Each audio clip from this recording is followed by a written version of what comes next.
এসো বাংলা ব্যাকরণ শিখি চ্যানেলে তোমাদের সবাইকে স্বাগত। আজকের প্রশ্ন হলো বাংলা চিকিৎসা বিজ্ঞানে কাদম্বিনী বসুর ভূমিকা বা অবদান আলোচনা করো। আজকের প্রশ্ন বাংলা চিকিৎসা বিজ্ঞানে কাদম্বিনী গঙ্গোপাধ্যায়ের ভূমিকা আলোচনা করো। তো প্রথম পয়েন্ট হচ্ছে পরিচয়। বাংলা চিকিৎসা বিজ্ঞানের ইতিহাসে অন্যতম পথিকৃৎ ছিলেন কাদম্বিনী বসু গঙ্গোপাধ্যায়। বসু গঙ্গোপাধ্যায় কেন? তার যখন বিয়ে হয়, বিয়ে হওয়ার পর তার উপাধি ছিল গঙ্গোপাধ্যায়, তাই কাদম্বিনী বসু গঙ্গোপাধ্যায়।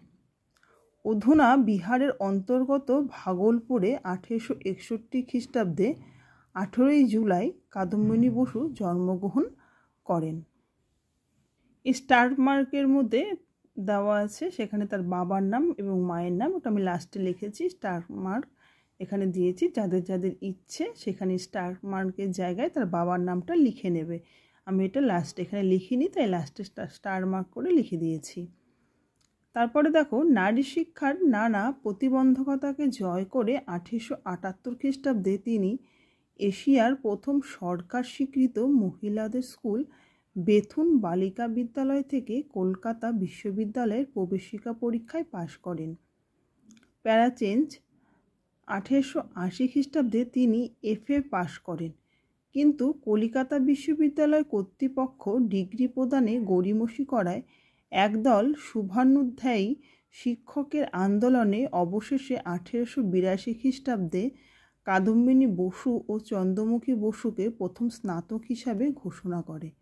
1883 খ্রিস্টাব্দে তিনি দ্বারকানাথ গঙ্গোপাধ্যায়কে বিবাহ করেন। পরের পয়েন্ট, প্রথম বাঙালি মহিলা চিকিৎসক। স্নাতক হওয়ার পর স্বামী দ্বারকানাথ গঙ্গোপাধ্যায়ের অনুপ্রেরণায় কাদম্বিনী দেবী মেডিকেল কলেজে ডাক্তারি পড়তে শুরু করেন। সেখানে তাকে নানা প্রতিবন্ধকতার সাথে লড়াই করতে হয়েছে। শেষ পরীক্ষায় মেডিসিনের অধ্যাপক রাজেন্দ্রচন্দ্র তাকে প্র্যাকটিক্যাল পরীক্ষায় 1 নম্বর কম দিয়ে ফেল করিয়ে দেন, কিন্তু পরে প্রিন্সিপালের হস্তক্ষেপে কাদম্বিনী ডাক্তার হিসেবে স্বীকৃতি পায়। 1890 খ্রিস্টাব্দে কাদম্বিনী বসু গঙ্গোপাধ্যায় লেডি ডাফরিন হাসপাতালে চিকিৎসক হিসেবে নিযুক্ত হন। পরের পয়েন্ট, চিকিৎসা বিজ্ঞানে অবদান। প্রথম ভারতীয় মহিলা চিকিৎসক হিসেবে কাদম্বিনী দেবী 1892-তে বিলেতে যান এবং সেখান থেকে